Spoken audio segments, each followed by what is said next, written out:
We have 7 kids. Our oldest is Aner. It's very hard to talk.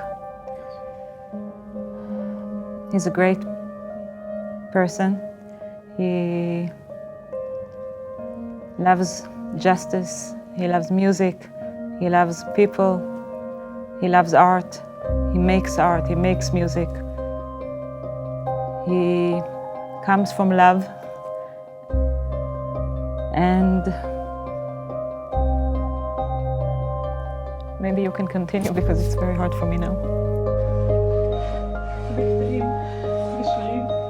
Since he was a small child, he always, he protected when he saw somebody in stress or somebody he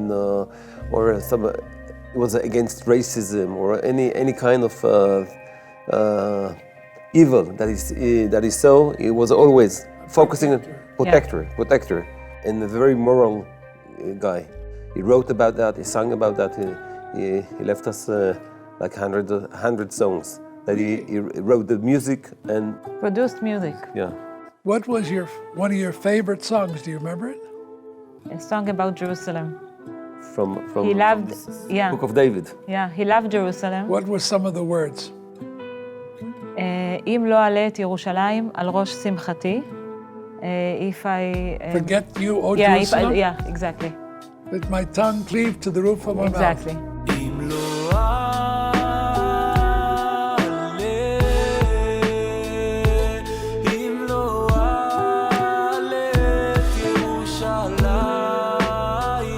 His dream was to make an album of his songs and to spread his music.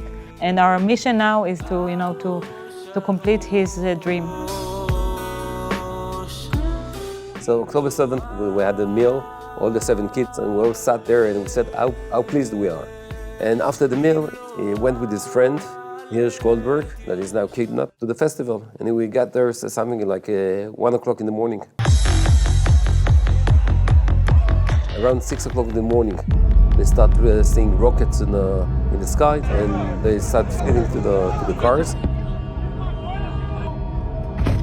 And a few minutes before that, his commander called him, and he told him that he should come back to the base as soon as possible with the soldiers. But then on the highway there, the Hamas started shooting on the street, so they entered one shelter, and when he entered there were already 24 people inside. All the people there were in panic. Yeah.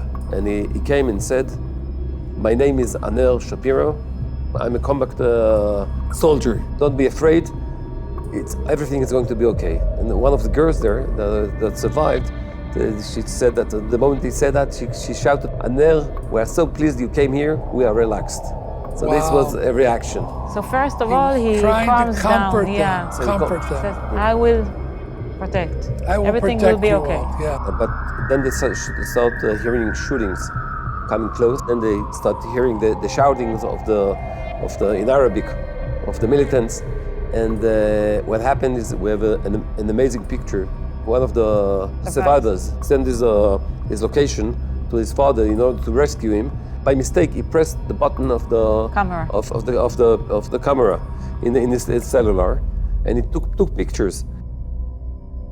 You see all the people on the ground covering their heads like this.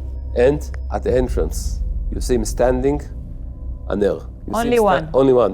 And they start throwing grenades inside. And what's amazing is, this is another gift that we got from God, that the camera from a car that was outside started filming it by an accident. You see the terrorists coming, throwing grenades inside, then running away. And you see him throwing the grenade outside. He picked the grenade up in his own hand. In his own hand, and then throw it on the terrorist. Not once, not twice, not 3 times, 7 times. Not 1, not 2, 7 grenades. In the 8th grenade, he held it in his hand, but it exploded in his hand. Yeah. And then he was severely injured. And then they started shooting, and they saw that there's no reaction from the inside, so they called in Arabic the people to go outside. They took out 4 people that are now in Gaza. Among them, his friend, Hirsch Goldberg, that his arm was cut. That's the one you said went with him. Yes. Yeah, His friend that came from best friend. Jerusalem, his best friend. How many people survived in that? Some between 10 to 12 people. We don't know exactly. They came to us on Monday. It started with one girl that called us and said, I was with your son in this shelter, and I called you only to say thank you, because of your son, I'm alive, and my friends are alive. I owe my life to your son. He stood up and he threw those grenades back. He was an angel. This is a very, very, very powerful story about an amazing young man filled with life and love and music and gifts, who wasn't thinking about himself. He was thinking about others, wanting to help others. And we have to stand with Israel. We need to stand up against the lies of the leftist Jew haters, the ones who are glorifying evil and are trying to justify evil. We need to stand up against those. We need to stand up in support of the state of Israel in every possible way, for the victims of terror, for all of those displaced people, for these soldiers who we are helping also. And we need to do everything we can. And God bless you for coming and sharing your heart. Thank you for all what Thank you, you're and doing here. It is my honor. A group hug. God bless you. Thank Thank you very much.